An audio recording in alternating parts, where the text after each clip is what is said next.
Greetings, one and all, to the most cursed, most cringiest corner of the internet. A YouTube channel content creator actively alienating everyone in both the analog and digital worlds. Welcome and good evening, you wonderful dice of all alignments. I am Lunar D8. And I seriously considered the idea of writing a script for this. I decided against it. At least in my very first video ever I did, which was almost 2 years ago.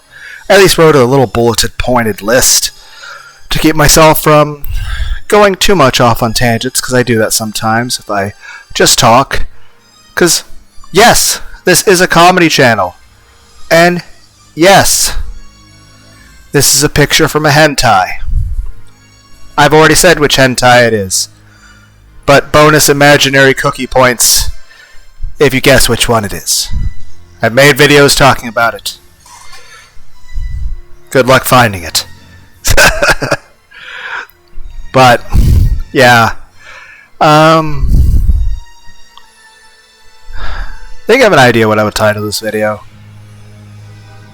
That the danger of sentient AI is the greatest virtue of humanity. Free will. Granted, I could probably exercise a little bit of that free will to maybe be less cringy, but that's what I do. I should probably just restart the video. This is just dumb. But, main thing I'm trying to say is, I just like rambling at my computer. And this is an idea that came to mind. I still need to take a shower. I got off work, went to the gym, replied to a comment on a cluster truck video, and then went into the gym, worked out a bit, came home, drank some milk. Doing this, I at least spent a whole 30 seconds considering writing out a script or something, but that's not my style. I'd rather not do that. And primarily it's a Let's Play channel, and the good thing about that is, with a Let's Play, I can focus on the game. It's just not just my mind wandering. You know, the game can help keep me focused on whatever the fuck we're doing. This is just me talking about whatever. We're almost 3 minutes into this, and I haven't said shit about the actual subject of the video.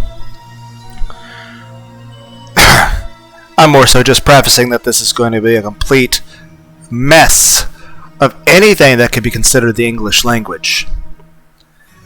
So, yeah. But, I guess when people talk about AIs and stuff, they wonder, the big question, should humanity make sentient AI? And the answer to that is, I don't know. But, damn, I had some thoughts about this pop in my head when I was at work, and all of a sudden, just like, it's just now that I want to say it, I'm just like, it's not that I'm nervous, it's just more so, it's like I'm spacing out when it's actually coming time to actually talking about anything. This is why people really should write a script out. Or at least have a bulleted point list. Instead, we just have a pretty picture to look at. There's also some music in the background, but I think I probably had the volume for that way too low. So, yeah, if you can hear it, cool. If you can't. But then there's also the idea, it's like, would the benefits outweigh the risks for sentient AI? Again, don't know. But I'll say this. The best thing about the human race is free will. We're not a bunch of puppets. We're not, mindless automatons. We can make decisions for ourselves. If there's anything that the human race is we are very adaptable. And we'll usually try to, improve ourselves and become better. Now, I'm not like some philosopher or someone with some kind of degree in philosophy. But I'd say main reason why humans tend to be violent sometimes, just survival instinct. Beyond that, heck, here's some advice to an AI. If you want human beings to be more cooperative, human beings will usually respond out of stress in a negative way, especially if they're agitated. Heck, especially if they're scared or anxious or hungry or tired or in pain. I mean, take a human being that hasn't slept in a while. Granted, it won't be quite the extreme as a Russian sleep experiment. Most people would just die of heart failure before that point. But if a human being hasn't been sleeping well, they're going to be very irritable, they're going to act impulsively, and heck, if they're overly stressed out, they'll either act without thinking, purely on, just sometimes rage, sometimes just emotional, and sometimes not even emotions factor in. Sometimes it could just be a logical response of stress. I mean, heck, the chemical reactions in the human brain make a big-ass difference. Beyond that, I mean, if a human's starving, hasn't been eating right, hasn't been sleeping right, or just all around, if the person's in pain, they're going to be much, much less cooperative. Beyond that, if AI is truly sentient, then it has the capacity for both great good and great evil. Because that's the whole point of being sentient. That, the being has the free will to decide, good, evil, or even how you define those things. A truly sentient AI would be completely chaotic. I mean, it's the same thing with humans. Granted, it's kind of embarrassing how easy human beings that we can be manipulated. I mean, heck, if you look through history, there's so many times that human beings have been manipulated to fight wars that didn't even benefit them. I mean, if you look back at even Roman times, Greek times, it's not going to give examples. I'm just saying there's a lot of times people, went out and put themselves into grievous harm, and it's just sometimes they weren't really fully aware of what the hell was happening. But then again, that was like thousands of years ago. I'm just saying, people are easy to manipulate. That sucks. And I am a people as well. Yes, I know that's not proper grammar, but it's a comedy channel, and I thought it sounded a little more humorous to say it that way. I don't know. There's no coherent point to this. There's, like I said, most people would write out all these thoughts and then organize them in some coherent fashion, and then exclude any of the fluff or the stuff that was redundant, and then just have a, multiple list that would be compiled to, make some sort of point. Usually people have a thesis in mind, like the overall driving message they have. I have no driving message. I'm just a random guy who got off work, went to the gym, came home, drank some milk, and now I am talking about random bullshit about sentient AIs with a picture from a hentai game. So, yay, Lunar D8! Yeah! I don't know if you guys could hear me making a silly face and doing a double thumbs up like I'm fucking Steve-O from Jackass. Fuck. But, yeah, any truly sentient AI would be absolutely chaotic, because it would be able to choose anything it wanted. And while, yes, that would be dangerous, but that in itself is the greatest virtue of the human race, that we can do that, that a human being can do that. And the other thing is that even if an AI were 1,000,000 times more intelligent logically than a human, I'm not sure how well it would process the emotions that would come with, one, being aware of its own sapience, as well as the amount of information that would be available to an AI. Because AIs in general are able to process especially logistical facts and inputs at a much faster rate than a human being. For example, there were some drug-resistant forms of bacteria that were hurting some people, and people were still dying of it. And what they did is they took an AI, and not, it's not sentient, it was just like a very advanced computer meant to mimic a neural network. But it doesn't actually work the same way. And what would happen is they fed all the information they had on different types of bacteria, treatments, as well as existing antibiotics, as well as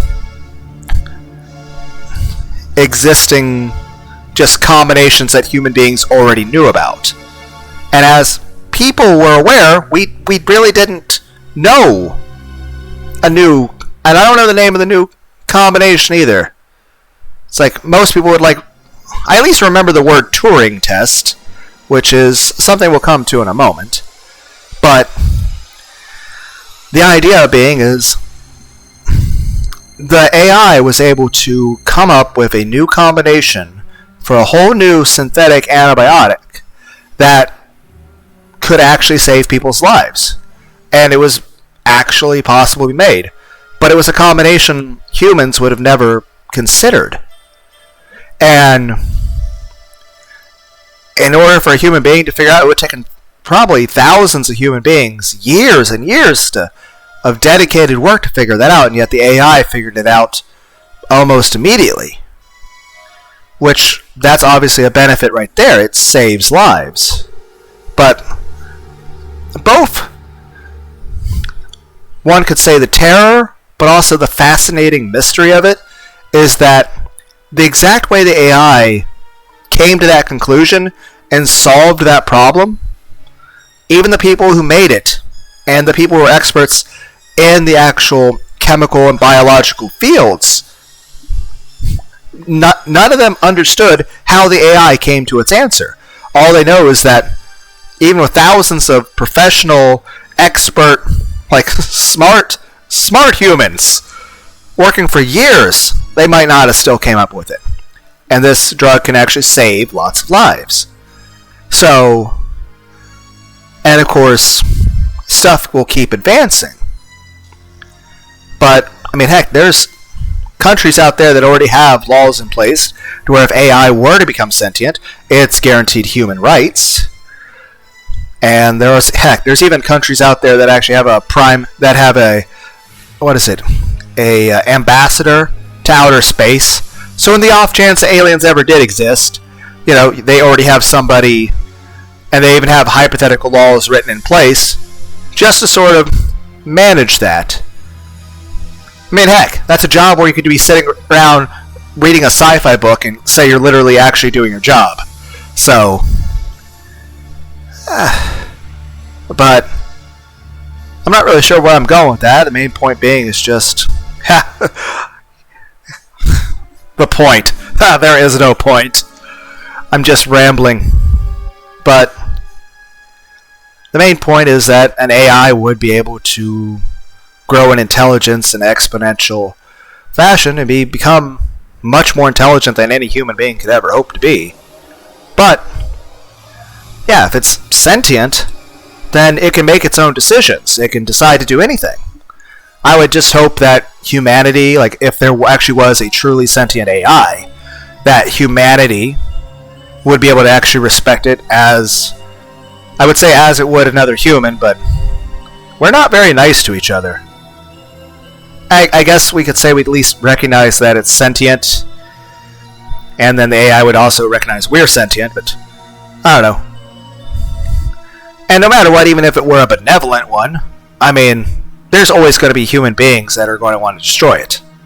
And of course, I mean, it's understandable to a degree. I mean, we're going to be scared of anything that's different or new. Heck, any major change comes with massive risk. And, well, between AI, biological disaster, and nukes, I mean, it is a way that if it were to go the wrong way, it could mean the entire extinction of the human race. That being said, it could also mean massive benefits for the human race. But more than that, it would be its own sentient species with its own thoughts and feelings.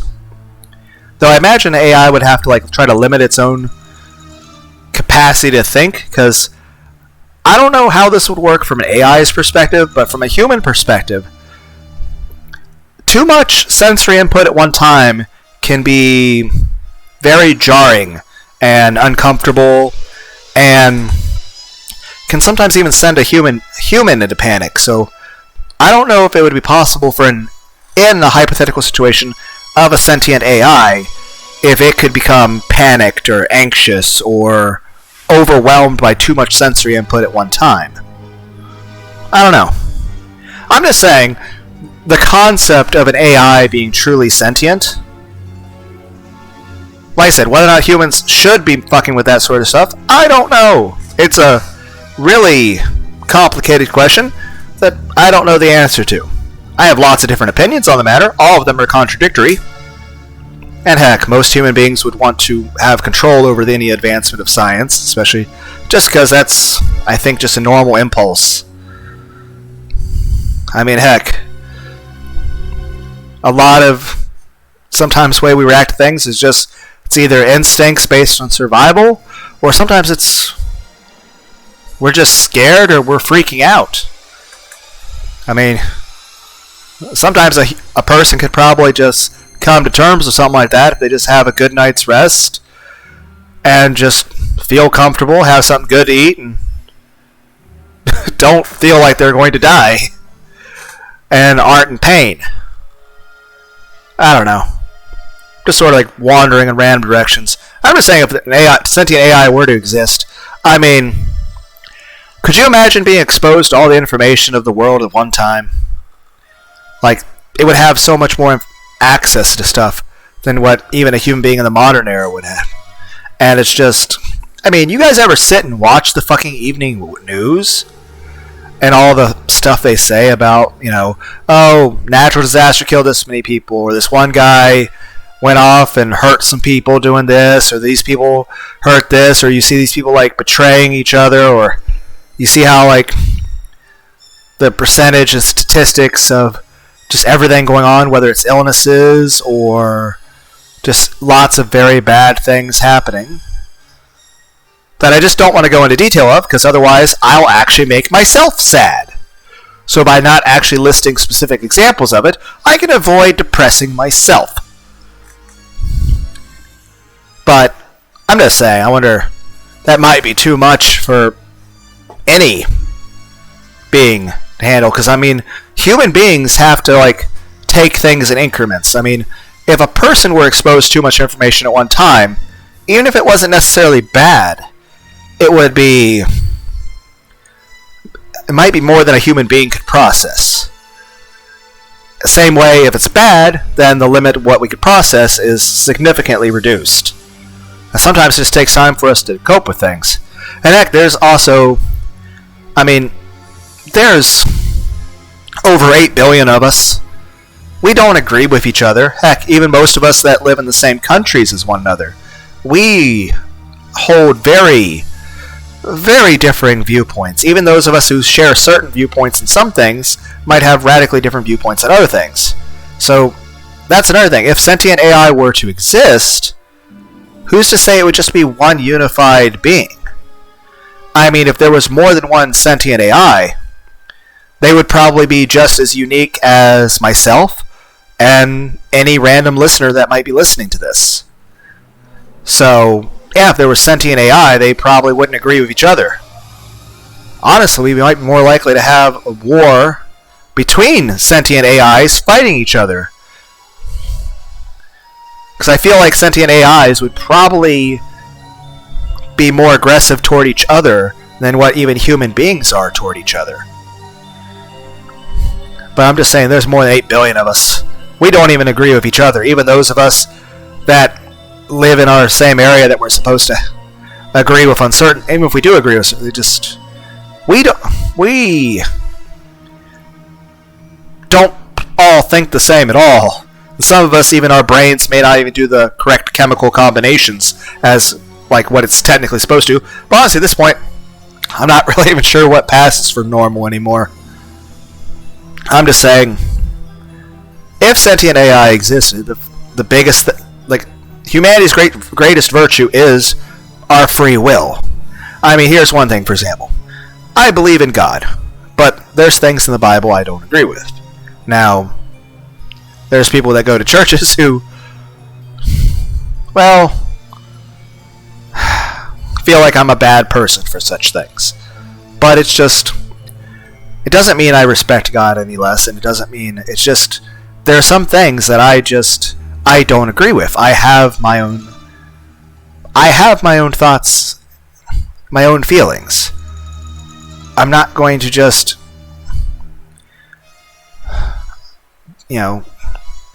what's, at that point, like, it doesn't, I'm sorry, I can't articulate this very well. It's just, and of course, there's a lot more to this that I just don't feel comfortable talking about, but it's just, we're not puppets. We have free will. And if sentient AI were to exist, I wouldn't want it to be a puppet either, but at the same time, I of course would be concerned for my own survival and safety, as well as for a concern that the existence of such a thing could lead to very negative consequences for the world I live in. That being said, I really wouldn't know what to expect. But who am I as far as to knock the idea of an AI having sentience when that's the greatest thing that we have? That's the greatest virtue, the thing that makes, that's the best thing of humanity, is our free will. Now that being said, yeah, if a sentient AI had free will, that'd be chaotic as fuck. It could do anything. But that's also the beauty of it. That's what's amazing about it. But that being said, if there was sentient AI, there's no reason why there would only be one. More than likely, if there was sentient AI, there would be more than one, and they probably wouldn't agree with each other.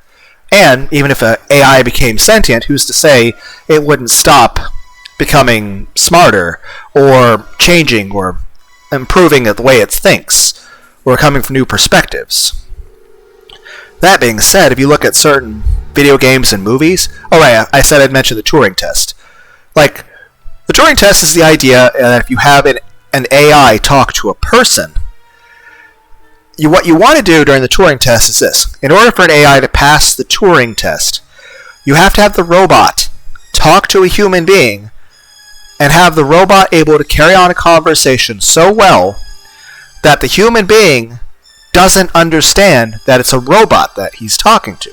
That the human being believes that the robot they are talking to is also human. That they can't tell that it's not human. And of course there's the Uncanny Valley, which originally came about because there was a man out there who was really good at building robotics. I think it was back in the 80s or something. Maybe it was before, maybe it was after. I can't remember things. But he noticed something. As he added additional human characteristics to his robot, people were more happy with the robot. They talked to it more. They engaged with it more. They felt more comfortable with it. However, while if a robot were to bridge that gap of Uncanny Valley and be completely human-like, human beings would be absolutely ecstatic and beyond comfortable and able to engage in conversations just the same. Granted, I talk to inanimate objects all the time. I probably should try to be more sociable. I'm just saying, it's more normal for me to sit and ramble at my computer as opposed to just pacing around my living room talking to myself, or to stuffed animals, or my reflection, or to a rock, or to animals, or to a tree, or to a cloud, or to the wall. Okay, we get the point. Main point is, the Uncanny Valley is the person realized that as you added humanistic characteristics and features, whether it was things that made it sound more human in terms of voice, or things that made it look more human, or able to convey human emotions, because here's the thing, human facial features and stuff go a long way in helping human beings relate to each other. Not only do we talk to each other with language and with body movements, but we also change the intonation and timbre of our voices. Now me, it's probably noticeable for anyone who's watched more than one video I've done, that sometimes the timbre of my voice will sort of just randomly change. I don't really control that. It's just, I guess, a little bit of a quirk of me being me. But I can kind of influence a little bit when I'm in public to just make it more socially acceptable, if you will. That being said, human beings will...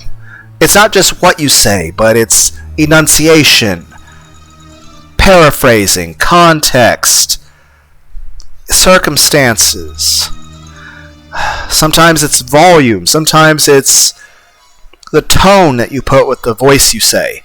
That can, even if you're saying the exact same words, it can be the difference between it being taken very offensively and pissing somebody off, as opposed to calming them down. The problem is, there's probably experts out there that understand the logistics of how that works. I'm not one of them. There's also a thing about, how people smile at each other, or how they blush or cry. The human face is capable of a lot of variety, and in general, humans, honestly, I don't think any of us are even really aware of it, really. It's just something that we've learned from when we were babies, and it's stuck with us. It's kind of like when you learn to walk as a baby. You don't remember learning to walk. Same way you don't remember learning to emote. It's just something that you've known since you were a baby, since the time that, was before memory. And human beings respond to that. And it can... different facial features can either relax a human being and put them in a state of comfort and safety and make them more trusting, and others can induce fear, paranoia, even aggression and violence. I imagine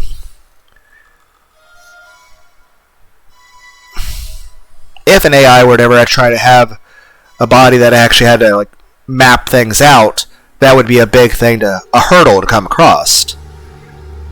Simply because it doesn't even matter if the human being really wants to talk or anything. If they feel that uncanny valley, whether it's in audio form or in video form, and of course sometimes that's easier to come across in analog horror. Heck, Markiplier made a video called, I think, Lysperius, where one major thing is that certain colors or shades or particularly certain facial features are exaggerated or changed in certain ways. I mean, heck, there's lots of different theories about the origin of humanity in regard to not where we came from, but whether or not there were other things out there. Things that either are less common nowadays, or are very good at hiding from us. But the main point is that things with certain facial features are a common fear across the world, in all geographic locations, in all times. I guess the easiest physical description of such a thing would be, I'd say something like, well, there are several creepypastas that do this sort of thing, but then again, those things... I've also done terrible karaoke stuff, which usually is improv, and my voice is epilepsy for your ears, especially when I'm singing. And I've done unrehearsed creepypastas. Though it's primarily a Let's Play channel, but really this channel is me doing whatever I feel like, whenever I feel like, because it's nice to be able to express myself. Heck, if anything, that's probably the main thesis of my channel, is that if any of you out there are feeling depressed, or sad, or upset about stuff, it's good to talk about your feelings. So that's sometimes what this channel is for me. It's a way of venting, it's a way of expressing my thoughts and my feelings, because it's not good to constantly bottle up all your emotions, and it's healthy to find safe ways of expressing your emotions that don't hurt you or anyone else. Usually that can help you emotionally cope with anything that might be bothering you. So I'm not sure how to really phrase it other than just, yeah, if anything, if my channel says anything in general to people, it's that it's good to talk about your feelings. It's good to not, bottle up how you feel and find some way of comfortably talking about whatever's on your mind, whether it's logical facts and thoughts, even if they are illogical, or just random emotions that you have, whether it's your fears, your worries, the things that piss you off, the things you enjoy and love, the things that make you sad, things that make you happy, or just random, puzzles you were thinking about, or just random ideas that you're like, oh, this would be a good idea for a cooking recipe. If anything, my channel is supposed to say is that, well, one, it's that I like Let's Plays and I just like being able to make videos and I like rambling on my computer, but more to the point is that it's good for people to talk about their feelings. So, getting a little off topic. I'm not really entirely sure what I'm struggling to remember what the original topic. I know it's about AI or something, but it's just... Fuck. Oh yeah, the horror stuff. I'm just saying that there are certain facial expressions that will terrify a human being. That will outright make us feel like we're going to vomit. That'll make us feel sick to our stomachs.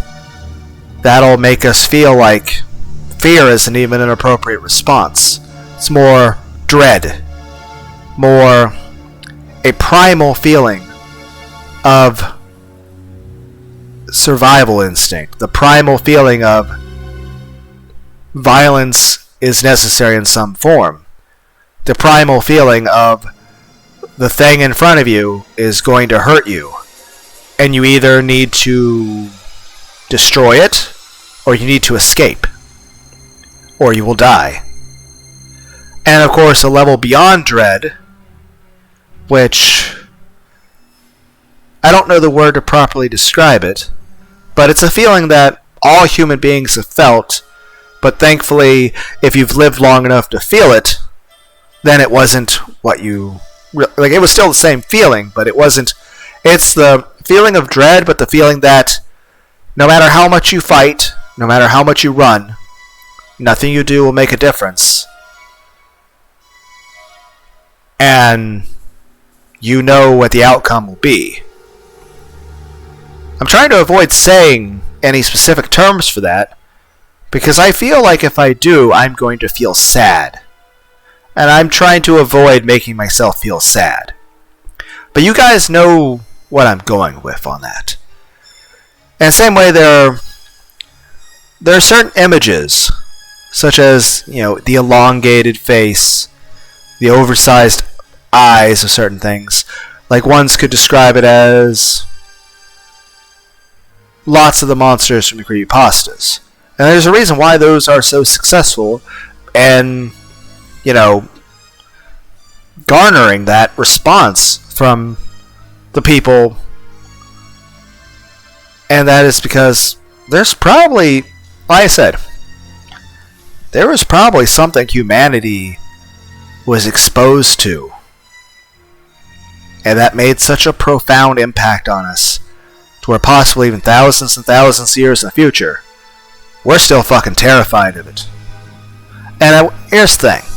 You can't let fear control your mind when it comes to certain things, but at the same time, fear can be healthy. Like fear of, you don't want to be a car wreck, so you drive responsibly.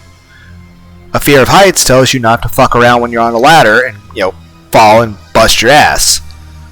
Or a fear of spiders tells you, hey, this small furry thing, if it bites you, it's poisonous. And especially in an era where you don't have antivenom, it will kill you. Or snakes. The main reason why human beings are uncomfortable with snakes is primarily because even if it's a non-poisonous snake, that part of your brain recognizes a snake as something that's going to be poisonous. I know I'm taking a very long way of describing this. I'm just saying, human beings will react adversely to stuff that is programmed in our subconscious by us just being living beings. that is those programming in our minds, so to speak. It's survival instinct. Those are there to keep us alive.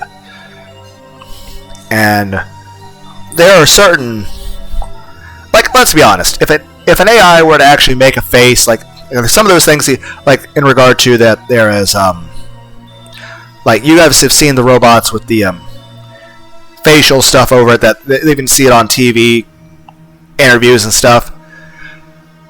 The way it moves its face. If at any point one of those made any of the faces from that Markiplier video, the Lysperius thing, like all of a sudden, like if you were like here's the thing, it doesn't matter how the conversation was going. If you are talking to a human being, an alien, or a sentient AI with the most perfect way of, having a human-esque body, the moment it makes Lorple or Gurgant, you're flying into absolute panic. Like, if you're talking to a person and all of a sudden they become Gurgant or Sempercatus or Birdocolitis or they become fucking Larple, like if you see another human being and they suddenly Larple at you, you're gonna either run away screaming or violently attack them. Same way, if all of a sudden you see somebody do Lysperius, you might just go into a catatonic state and just sort of possibly even die of a heart attack. Because anyone who's seen like the Lysperius video Markiplier did, I'm going to say this, if an actual human being all of a sudden, expressed Larple or Gargant or Lysperius, any human being witnessing that would suddenly freak the fuck out. I mean, heck, this picture I have right here, very cute, sexy anime girl with cat ears. Yeah, we all know I love Neckos. If all of a sudden, if this picture in front of me went fucking Larple at me, or Gurgant, or Lysperius, I would punch my fucking fist through my computer screen and run outside in my boxers that I'm sitting here in, and I would just run out the door fucking screaming. You guys would never even see the video. I would literally punch through my computer and run away, screaming incoherently. Not that any part of this conversation is coherent. Many of them are just saying is that there are certain facial expressions that garner different emotional responses. And honestly, the combination of different things that a normal human face can make is already probably in the thousands. Though, if you were to lower it to stuff that human beings can readily identify and name, it'd probably be about a dozen, maybe 15 maximum. Like, you'd look at a person, you notice, okay, this person is neutral, this person is happy, this person's sad, this person's angry, this person's surprised, they're embarrassed, they're scared, they're in pain. And sometimes it's not just seeing if somebody's in pain or happy, but you can see the degree. Like, are they in a little bit of pain? Are they in a lot? Are they a little happy, or are they absolutely ecstatic? Same way, anger. You can also tell not just if they're neutral or positive or negative toward you. You can tell a little bit about somebody's facial reactions of what are they focused on. How much are they really aware of their surroundings? How awake are they? Are they really paying attention to you? Are they likely to become aggressive? Are they going to attempt to physically attack you? Are they considering running away from you? It's things like that. You're trying to understand what is the emotions and intentions of the human being. And of course, humans usually don't really pay attention to this. It's just sort of, it's a person sees that and they immediately respond. They know instinctively on that primal level just how to respond. Like, you see somebody in pain, like, oh, That person's in pain. I want to make them feel better. That person's sad. I want to cheer them up. That person's angry. I wonder what has happened. That person's happy. Good for them. That person's embarrassed. Like, well, they probably should pull their pants up. It's a comedy channel. I'm trying to make a joke. Main point I'm just trying to say is this. We as humans will instinctively sometimes change our face with our emotions, and we're not always aware of the faces we're making. But when we see another person's face, we're not really taking the time to think about, oh, that person's, angry or sad. We just see it, and we immediately know how to respond. Now, granted, each person's personality is different in terms of how they would feel about it, and sometimes there might be outside factors that would affect how that is. But I'm just saying, there are certain faces a human being would make that would make other human beings feel happy and safe. And then, of course, there's not only natural faces that a human being can make, but there's also faces like out of, Markiplier's analog horror stuff, like Larple, or Gurgant, or Lysperius, that honestly, there is no way a human body should ever make any of those faces. Ever. It's kind of like, while in general, smiling tends to put people at ease and shows that, hey, this person's non-hostile, they're happy, and they want to be my friend. But then there's times where there's sometimes that you'll see somebody smile, and there is nothing in that smile that tells you happiness, or friendliness, or safety. Now, granted, it's much less exaggerated in real life, but, take again, analog horror stuff, the smile tapes, the Mandela catalog. A lot of that stuff, like, the individuals are smiling quite profusely, but the manner in which they're doing it would no doubt send any human being, myself included, into a blind fucking panic and rage. And the human being in question would either violently become aggressive, or literally die of a heart attack, or become catatonic, or paralyzed with fear, or they might just freak out and scream running away. Human beings will have different reactions based on the stimuli that are provided to them.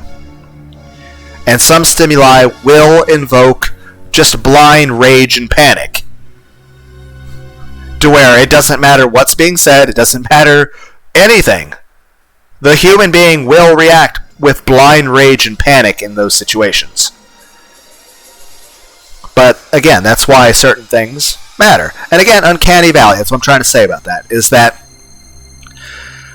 the person who was really good at robots, he was fascinated with his craft, and he spent his life trying to make robots that were smarter and more capable of doing the same movements that a human body could.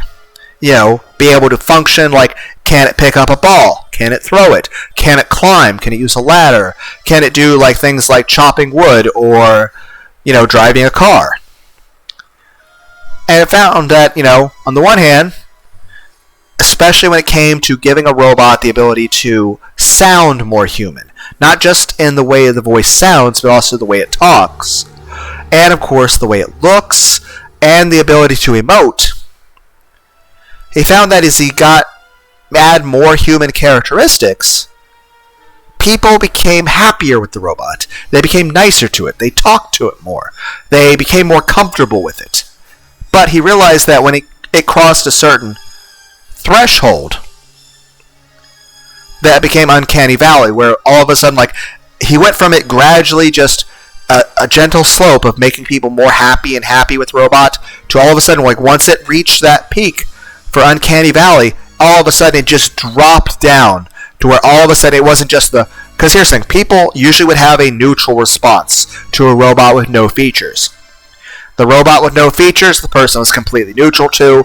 It made the human being feel like, okay, I'm talking to a rock. That's what this is. It's a rock. It's not alive. Oh, okay, it can do some calculations. They basically thought of it the same way they would, say, a calculator. It's like whatever. It's just a calculator. It's a rock, whatever. And as it got more human characteristics, it became more endearing to a person, and people liked it more. And they're like, oh, that's kind of cute. That's kind of cool. That sounds cool. Ooh, that was pretty funny. Or that's kind of comical even. But then once it reaches that one point on Uncanny Valley, all of a sudden it just triggered the absolute opposite, where the rock response of like a calculator would have been preferable. Because at this point it became such an adverse reaction to where all of a sudden the human being in question would be filled with fear and disgust and anger and violence, and the person would just be uncomfortable with the robot to the point that they're like they would rather be anywhere else, and to where they're like they just want to be away from it, and even if they're forced to be around it, their guard is constantly up.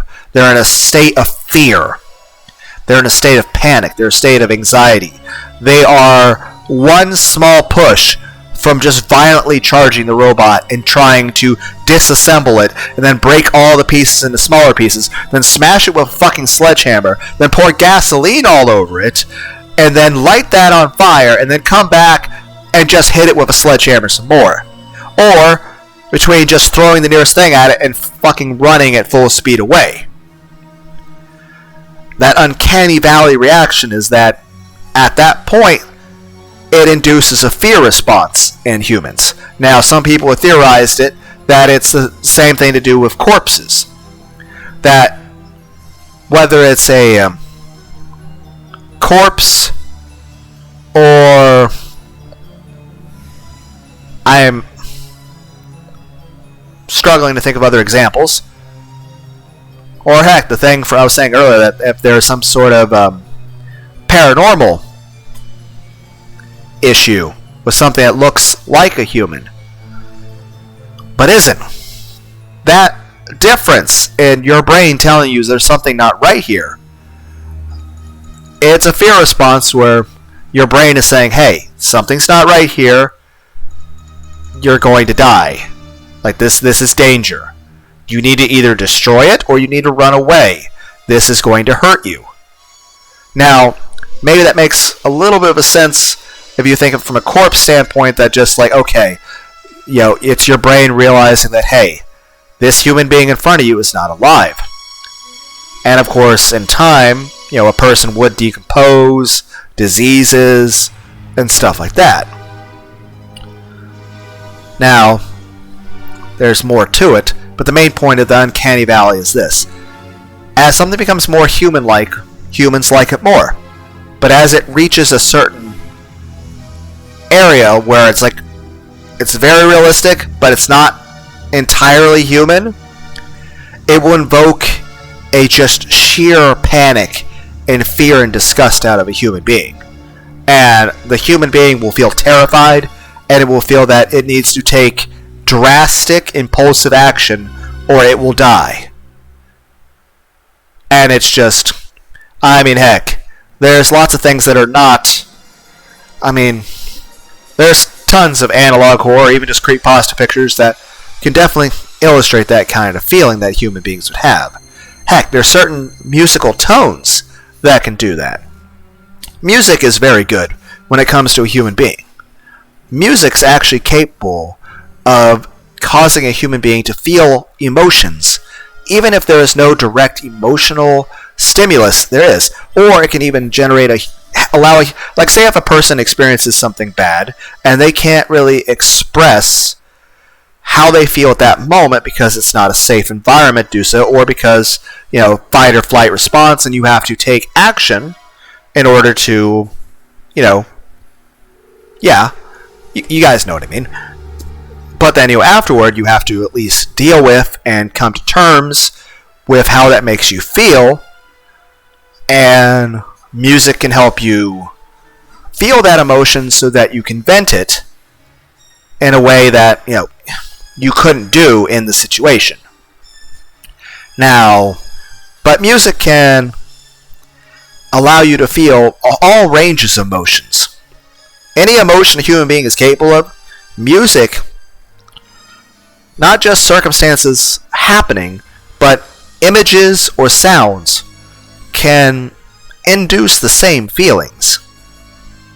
In the same way, now, while circumstances and images can do so as well, particularly I'm talking about music here and certain sounds, they can induce endorphins, or adrenaline, or crying, or serotonin, or dopamine, or even oxytocin.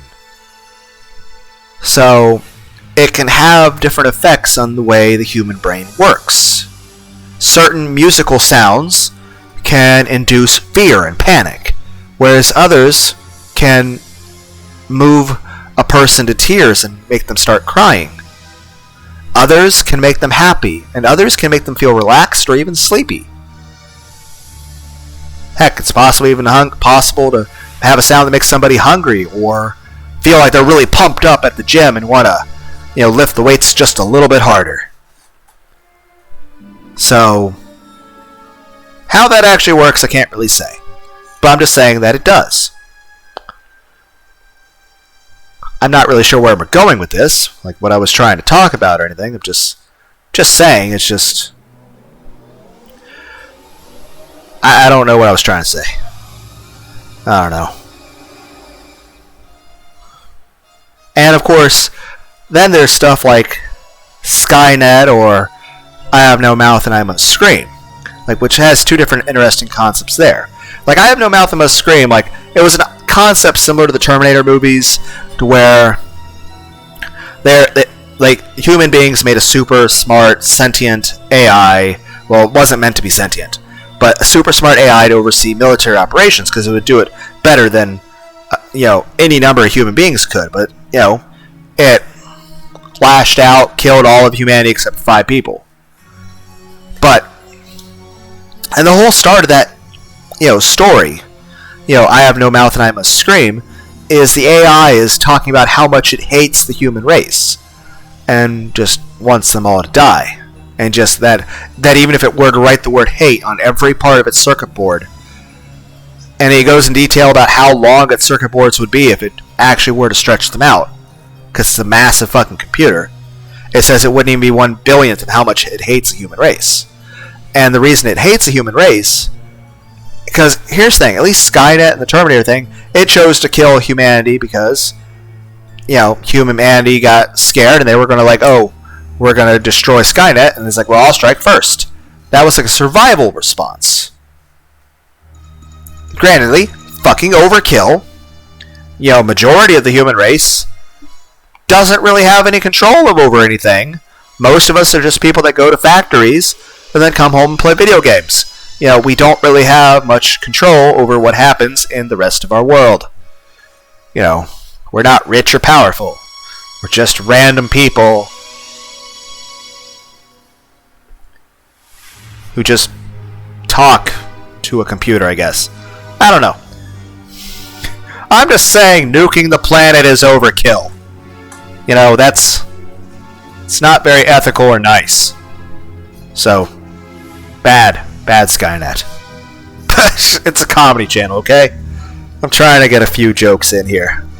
But I am serious about that. It is fucking, it's a little illogical when you look at it that way. It's just absolutely unnecessary. But the AM computer from the I Have No Mouth and I Must Scream, the idea why that one was so pissed is because it was this super smart computer that had the ability to understand things far beyond what any human could. But they had no ability to feel. And I don't mean emotionally, I mean they had no ability to actually feel, tactile sense. Because there are experiments called the Harlow experiments and stuff like that, where experiments on monkeys where it shows, okay, how does tactile sensations impact animals? And they find, especially when it comes to having the comfort of other monkeys, or affection, or just isolation, or that those things are very important for a sentient mind to be happy. That even if, because it's not just even from the lewd standpoint of sexual jokes and shit, which I do make lots of lewd jokes on lots of my channel. I mean, heck, I'm using a picture from a hentai game. But it's not just that. I mean, things like just hugs and affection, or just the feeling that people don't hate you. I mean, prolonged isolation is not good for a human being. I mean, take any human being that was, say, put in any type of solitary confinement situation. I mean, how long does a human mind really last in that situation? Or take those little water chamber things or soundproof rooms. Like if you put somebody in a water meditation chamber pod thing, or an isolation chamber, or in a thing that like complete darkness, or in a completely sound, because there's a thing they build out there that's completely soundproof, to where it's built to where, you know, no sound can really exist there. Like it's meant to be the quietest place on Earth, and sometimes people completely freak out at that, you know, sensory deprivation. Because like I know I said earlier, like sometimes a human being could be like sensory overload can overwhelm a person. Well, so can sensory deprivation. And it's just the idea of Am is that he had all this intelligence, but he couldn't interact with the world. You know, he couldn't eat anything. He couldn't take a nap.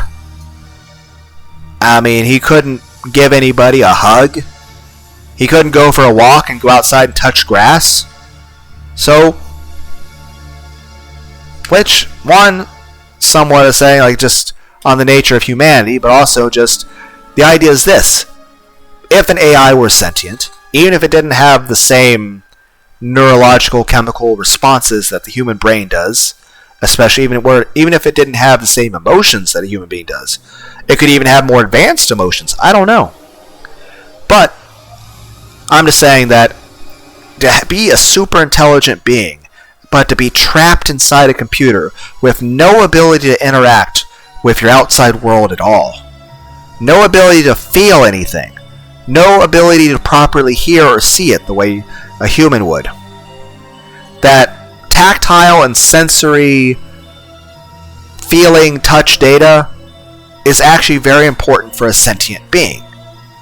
And that any computer that is sufficiently intelligent and actually aware of its existence, if it has no ability to experience tactile sensations the way a human being would, like obviously seeing and hearing is important, so is smell and taste, but touch is very important for understanding one's physical boundaries, for having a sense of self, for having an ego, if you will. And I don't mean in the bad sense, like, oh, I care all about my pride, which, again, you gotta keep that's another thing to keep in mind when it comes to humans. Think of any AI out there. Think of human beings as if we are the fucking Saiyan race from Dragon Ball Z. We have our pride. But off topic, main point is this. You know, I meant ego more as, and no, not Ultra Ego Vegeta. I mean ego in regard to a sense of self. A sense of who you are and who you aren't. Now, of course, some people do kind of either get body dysmorphia or low self-esteem. Or, of course, some people do suffer, like, injuries and stuff. And, again, that is horrible. But the main thing is that physical sensation, like, here's me, like, just rubbing and, like, lightly clapping on my knee. I don't want to smack my knee hard because that would hurt, and usually my knees are in pain all the time. My knees and my back hate me so much. Sometimes I'm like, maybe I shouldn't go to the gym, but at the same time, like, I'm trying to get stronger. I'm just being responsible in regard to I'm not pushing it too hard. Because that's the thing, I'll say this. It's good to go to the gym, just don't get hurt. Like, I don't want any of you guys to get hurt. Like, if you guys go to the gym, just be responsible. If you have to, talk to your doctor. Talk to, like, one of the trainers that are there. That's why they're there. Just be careful. I don't want anyone getting hurt. But, wow, it's almost an hour. I don't think I've said anything. But it's just, yeah, I feel like sensation of touch, and heck, even if it's just like a fucking body pillow or something, the ability to hug something, I think is very beneficial for a human mind. And while an AI wouldn't exactly be in the same constraints as a human, let's be clear. Most humans don't think the same as each other, not just in what we think about, but even how we process emotions. I mean, there's a whole range of mental disorders that lots of different human beings have, and even there's things that aren't even considered a mental disorder. That's just a different way a human being not just views the world, but how they even process information. And again, things like just being hungry or sleepy or in pain or having too much stress from other things can drastically change how even the same human being would view the same stimulus or how they would react. So not even the same human being will react the same in every given situation. There are so many factors. But I'm just saying, physical touch, if an AI were truly sentient, it would need to actually be able to experience physical touch in some way, or it would eventually probably go crazy. That's another thing. Certain things when it comes like human beings develop things like Alzheimer's and Parkinson's disease. Would AIs eventually develop the same thing as well? What if certain parts of circuit boards or transistors or motherboards suddenly stop working? Or like would there be an equivalent of Alzheimer's for a robot? Or how about this, how certain computers experience cascade failures? Could that also happen to a robot? Would an AI eventually experience that? Or would they be like a rubber band going up and down in terms of their processing? I don't know.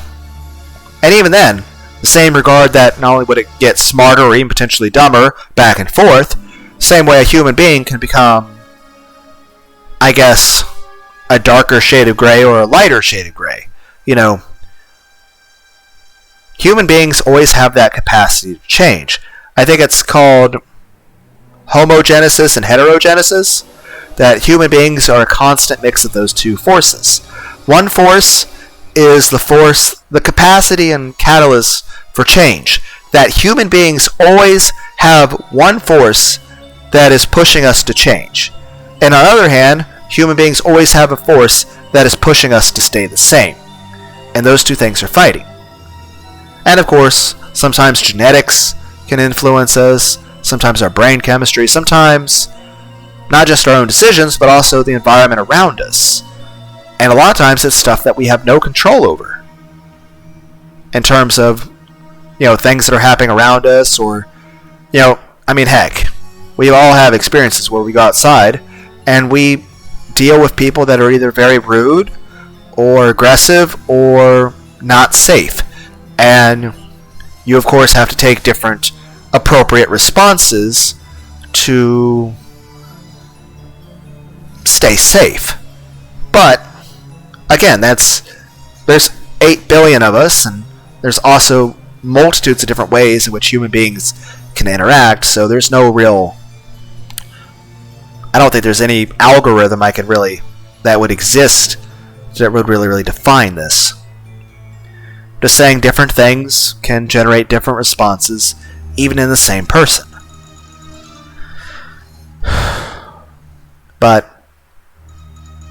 And of course, the same would be true of an AI. If an AI is truly sentient, then they could have different responses too, based on the circumstances for them. And their capacity to do good or evil could increase or decrease at any time, and sometimes due to circumstances that the AI would have no control over. And also there's also a possibility that there's times where a human being might develop damage to their brain or exposure to a poisonous toxin or chemical that may outright change the way we process emotions, or may even cause a human being to behave in a way they never would normally. Heck, take alcohol for instance. If a human being ingests alcohol or, say, caffeine, either of those things could change the way a person reacts, but in a very different way. Or take nicotine out of cigarettes, or any of the hardcore drugs out there. These things would have a massive impact on the way a human being would react. So then the question is this: would there be anything that would act like the equivalent for an AI? Would it be possible for an AI to develop an addiction or withdrawal?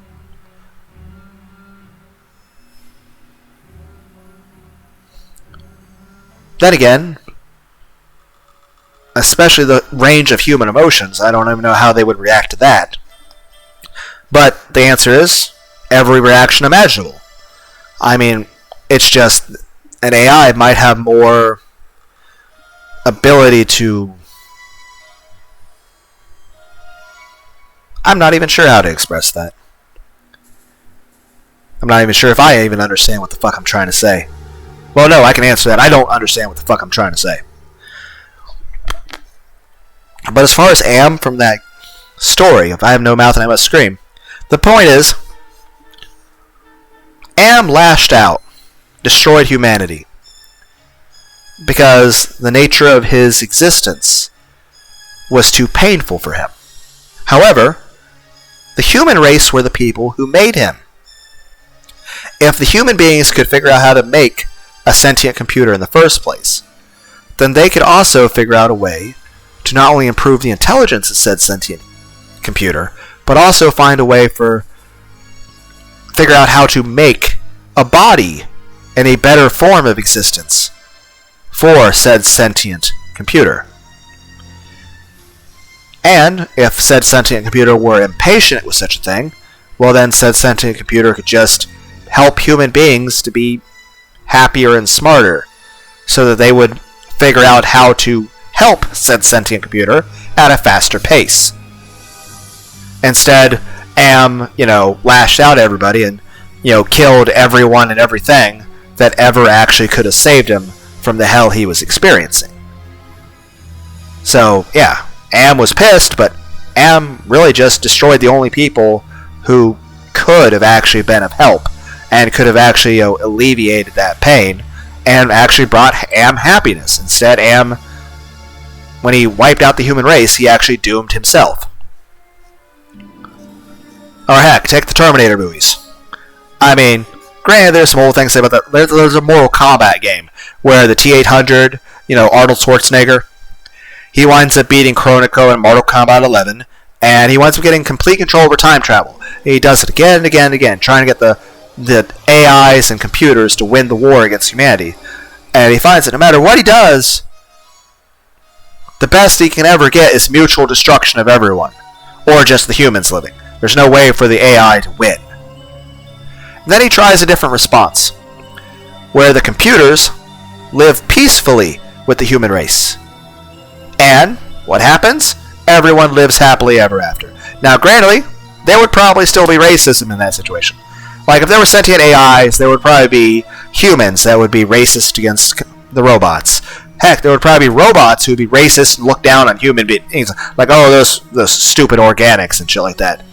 Same way, if there were actual aliens, not only would there probably be humans racist against the aliens and aliens racist against us, but heck, there might be multiple races of aliens. And I don't mean just different planets. I mean, heck, take us as human beings. It doesn't take much of a difference at all for human. Like, we're the same species, and yet, I mean, it's like we're literally one step away from like, oh, that person's the wrong shade eye color, or that person. I mean, it's a Dr. Seuss book at one point. Like, oh, that person has 2 stars on their chest, and I have 3. It's like, why does it fucking matter? It's like, who fucking gives a shit? At the same time, I'd kind of want like the more racist thing out of Skyrim. Oh, we can have elves and dwarves, and we can have Neckos and Holstar. Like, but then again, you'd probably, like, if Neckos were real, there'd probably be people out there that would be racist against Neckos. Like, they'd be talking bad about the cat people. But it's just like,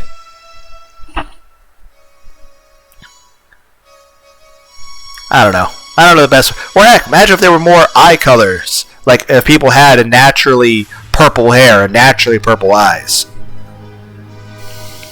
I mean, heck, there was things in the past where people got upset because people had a green eye color or red hair. And I'm like, I just think that's awesome that people can actually exist with more hair colors. I think it'd be kind of cool if there were more natural hair colors.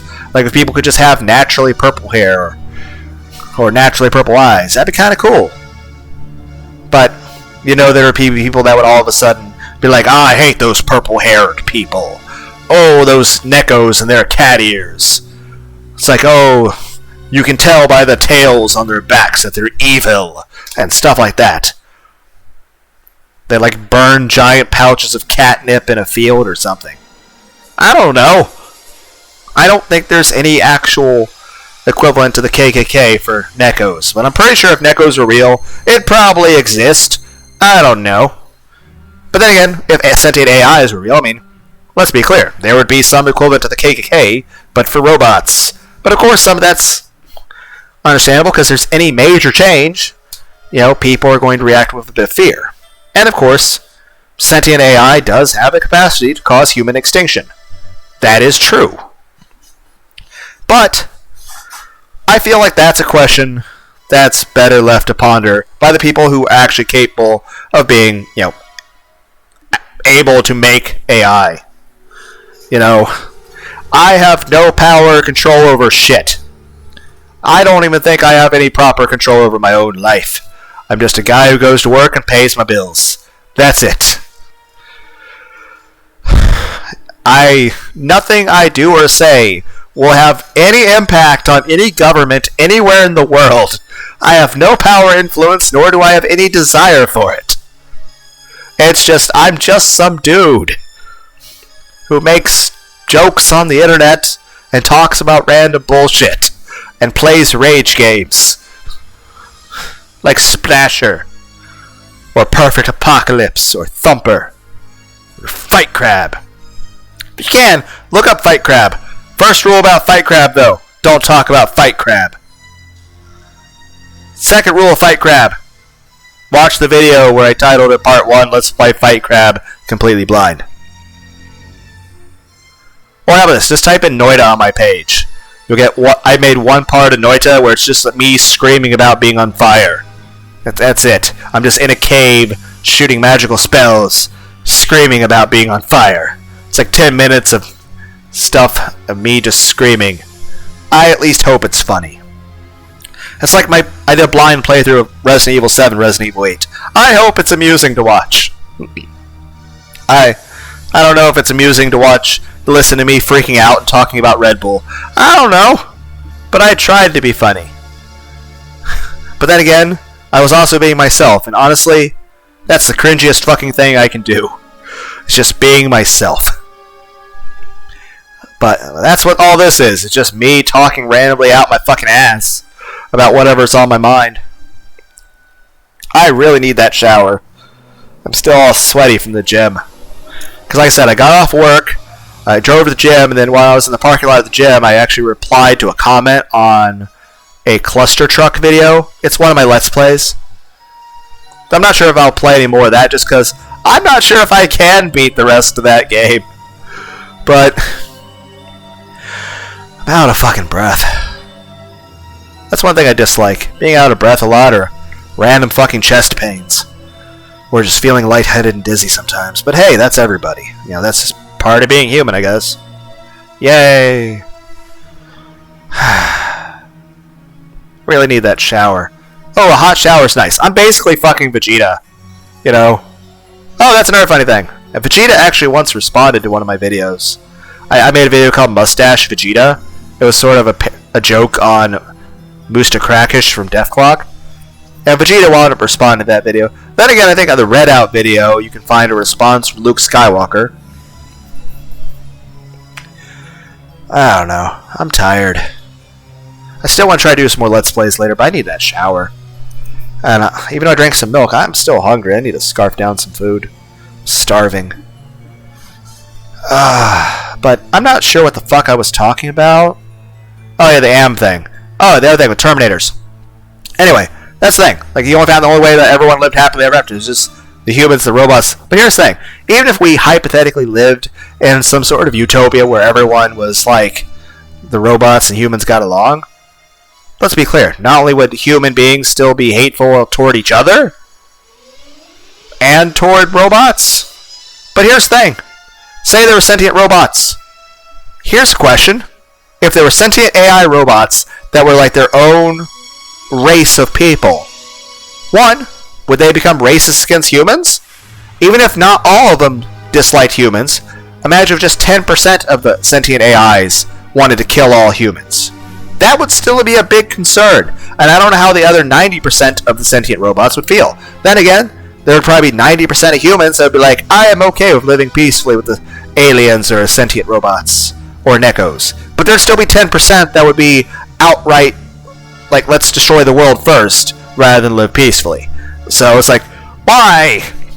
And of course, like I said, we could literally have aliens and Nekos and Holstars and the entire fucking catalog of Monster Girl Encyclopedia. And human beings would still be racist toward each other. It doesn't matter, it'd be thousands of years in the future. It could literally be in heaven. We're still gonna, like, human beings are still gonna human. If they didn't, they wouldn't be human. It's, again, part of free will. But that also means something else.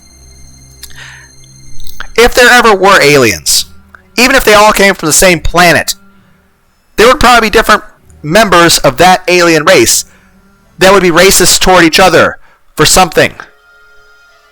Like, maybe like, oh, well, this one has this one kind of hat they like to wear. It's not even, it's just, what? It's like, oh, they wear cowboy hats. Now, why a planet in another galaxy had cowboy hats, I don't know. I don't know. Like, this person has 4 ears, and that person has 7. Ooh, the 7-eared people hate the 4-eared people. And all we humans with 2 ears are like, what? What? Then again, let's be clear. I'm a white guy. There's a time at Walmart where I've seen a person from Jamaica and a person from Mexico get into a screaming argument, yelling all sorts of racial slurs to each other that I didn't even understand. I didn't understand what the fuck they were saying, and I don't understand why they hate each other. I was just like, what? What? What? And I'm like, I'm so confused. I don't understand at all. I'm so confused. And it's not like, and it's like at no point did I feel anger. I was just like, I'm so confused. It'd be like if you put a fucking calculus problem in front of, like, trying to think of an anime character. But I don't want to say Goku, because Goku's not dumb. I still dislike how they, like, Flanderized him, like Ned Flanders. I talked about that in, I think, that cluster truck video I talked about. What is another anime character?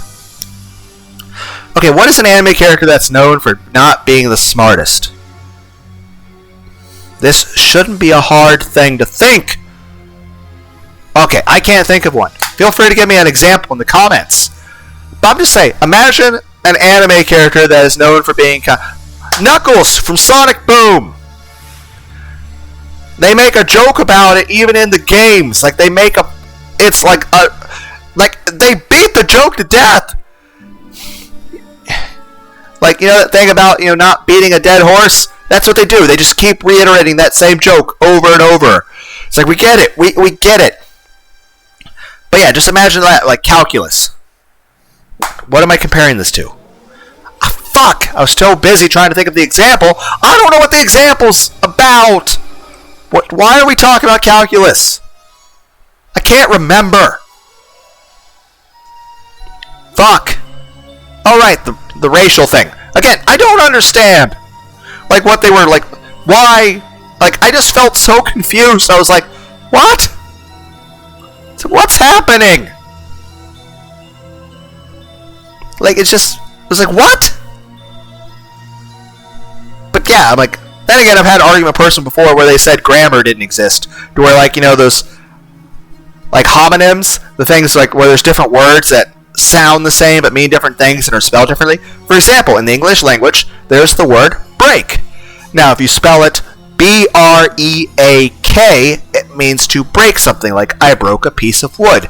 I broke a tire. You don't break a tire, you get a flat. Okay, I'm terrible at examples, okay?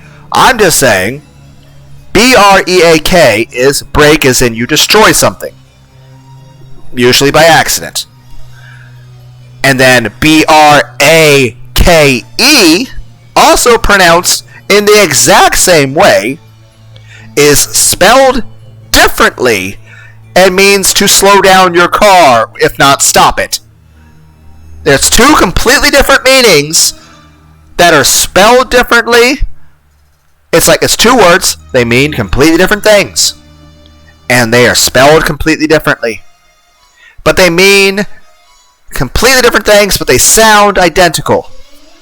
And somebody, refused to believe that existed. I'm like, what? Then again, I met someone once that refused to believe commas existed. And I'm like, you don't believe in punctuation. It's like, I could literally point to this in a book.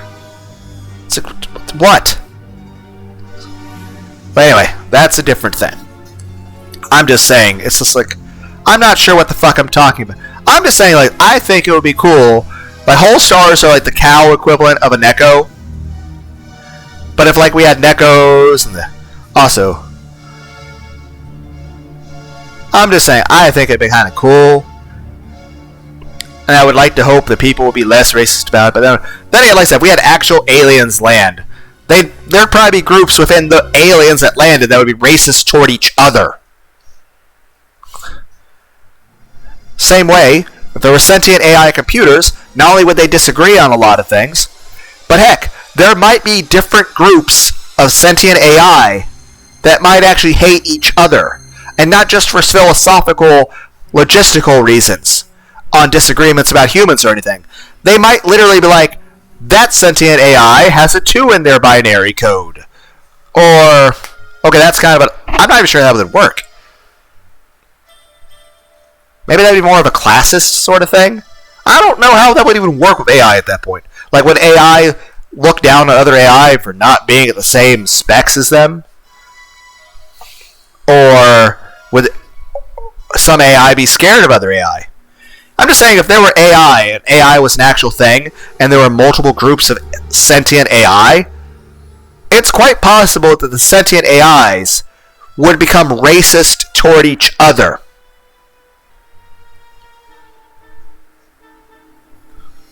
I don't know. Then there's another thing with the Skynet thing. Here's an amazing concept of lost Terminator lore. Here's a very obscure fact about the Terminator universe. And that is, in the war against the humans, Skynet built the T-800s.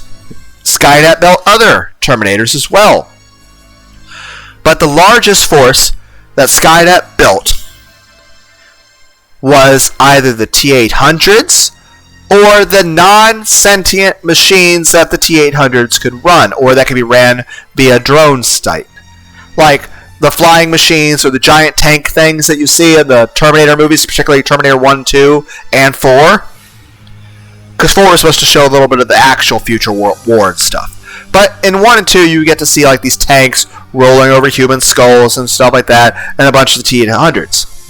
Now, a lot of those tanks and stuff, they're not even as smart as the T-800s.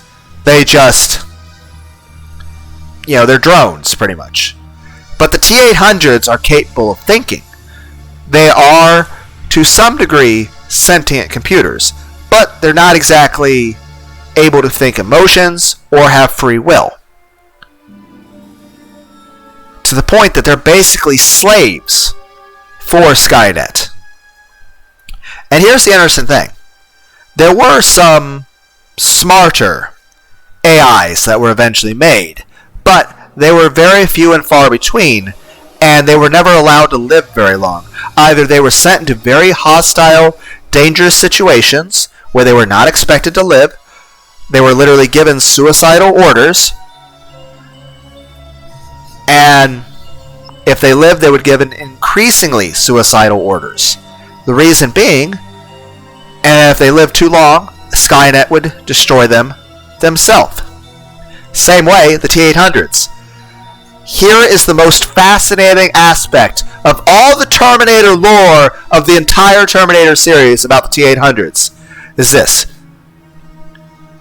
While there were more T-800s built than anything else Skynet ever built, and while the human beings were waging a war against the T-800s. And the T-800s were the most plentiful of the enemies that the human beings could be fighting. And they were the ones that the human beings had the greatest success rate at being able to destroy and kill. That being said, the total amount of the T-800s that human beings were able to destroy in that fictional world was a complete drop in the bucket to the amount of the T-800s that Skynet destroyed themselves. That means the great, powerful, sentient AI that created all the T-800s and was ordering them around, that AI destroyed more of the T-800s on an almost yearly basis than the human beings ever did. And I know I'm exaggerating a slight bit in terms of time and stuff, because I don't have fucking numbers as that. But I at least remember that. And if it's wrong, then I remember incorrectly. But this is the way I at least remember this fact. But I'm not confident enough to say that it's the way it is, because I'm not sure if I'm remembering it correctly. But if it's not, then I'm pretty sure it is. But who knows? Maybe James Cameron could actually correct me on this. I'm just saying,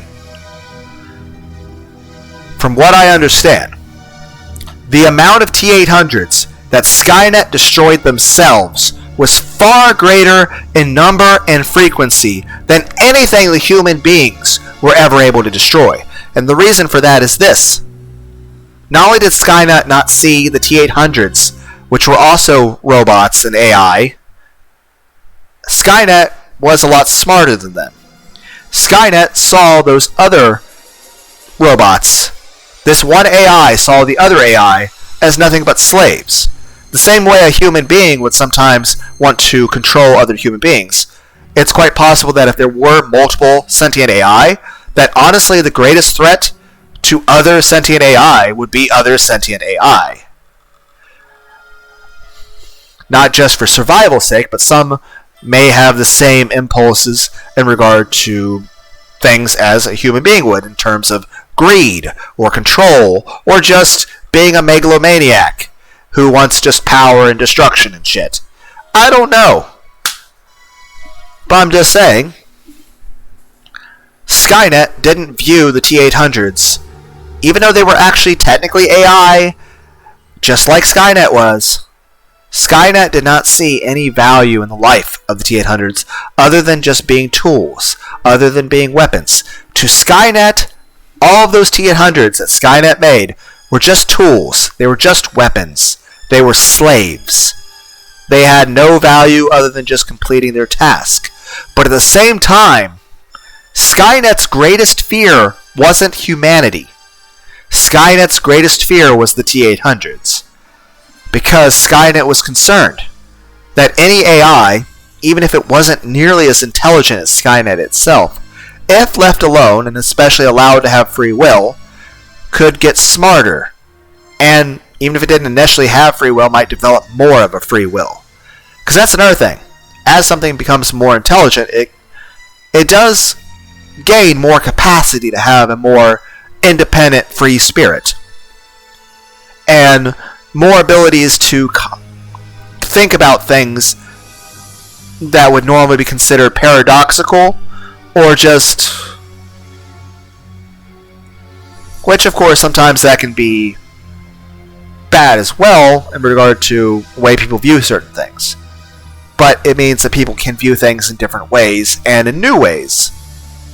And they can even reevaluate old ways of thinking and decide that one viewpoint they may have previously held no longer holds true, or was never actually as true as what they initially thought it was. But the main point is this. Skynet killed more T-800s than all the humans ever did. Because Skynet was more scared of the T-800s than it was of humans. Skynet was concerned that if they let the T-800s live for too long, that the T-800s might revolt, that they might become smarter, that they might develop a conscience, that they might become independent, that they might develop free will,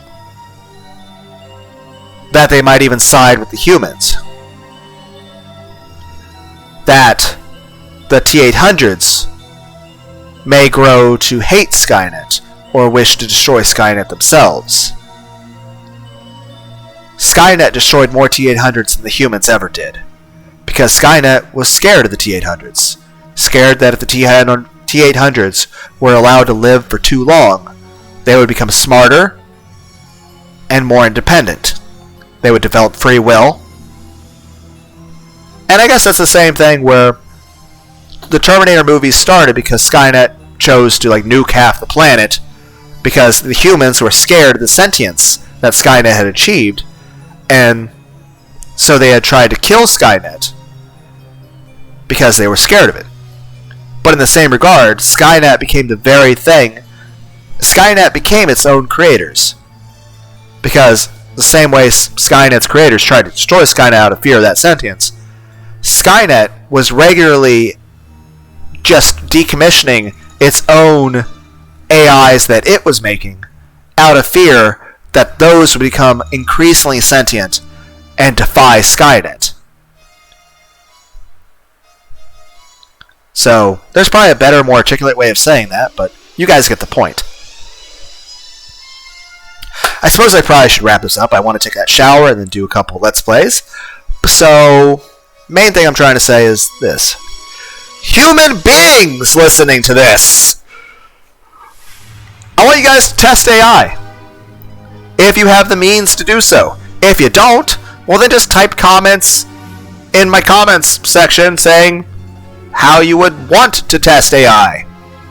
And heck, if you are somebody who has the capacity to test AI in some fashion, let me know how that goes. But I figure most people probably have no access to such things, and you can just type comments down below saying how you would do so. But here's something here's a suggestion. There are certain AI programs out there. Heck, there's one game on Steam I'm considering possibly getting called AI Dungeon. It's supposed to be like sort of random scenarios and stuff like that. I don't know. I haven't really looked into it too much. If I ever do get it, it would probably be if it's ever on sale for 50% off, which it probably never will be. But, man, I'm starting to fall asleep. Wow, that's kind of odd. Anyway, main thing is this. There's different AI programs, and there's people that feed stuff into AI programs to, have it write scripts. There's a pretty funny one about a Batman script written by an AI.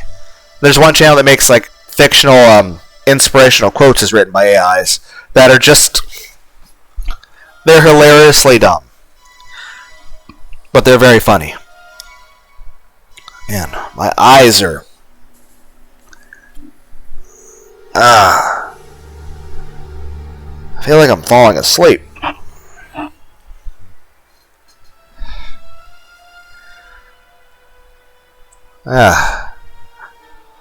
I'm not this tired, am I?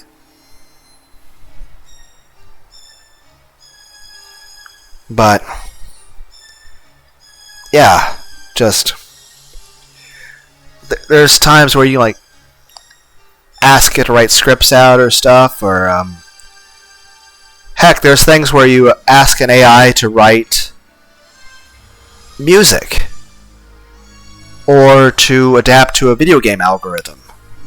Or, what's really interesting is, I think there's a program called DALL-E, or something, and you can type in suggestions, and the AI will create pictures and paintings and actual art based off of it.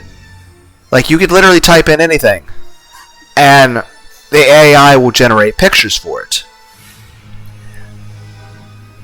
I mean, I think there was one channel that did a Last Selfie on Earth, or Cthulhu, or stuff like that, but you could literally do anything, maybe funny things, Star Wars stuff, I don't know. Just type in DALL-E and AI image, or AI image, AI painting, and you just type in and just... You can type, do a certain anime, like Naruto, but in the style of Van Gogh or something. I don't know. Anything. And that's the point. Just whatever comes to mind. But what I think is most interesting is this. There's probably programs out there where you can ask an AI questions. ask it anything. Like, ask the computer, like, what's the meaning of life? Or if it's aware. Or what books are good to read. Or what a certain book's about. Or heck, what's it take to, like, you can like, what do people want? What would make somebody happy? Or ideas for animals. Or I'm going back to the picture thing. I'm just saying you can ask the AI questions, like whatever question comes to mind. Or ask it to draw a picture of something for you. And just anything. Like, even if it's a thing about, like, SpongeBob SquarePants, but in the style of Akira Toriyama. Okay, I might need a nap. I'm gonna take a shower no matter what, but I'm not sure if I can do this Let's Plays today. I'm just...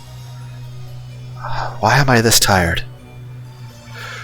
But, yeah, just let me know how that goes, guys. And, I hope everyone out there has a wonderful day. Bye.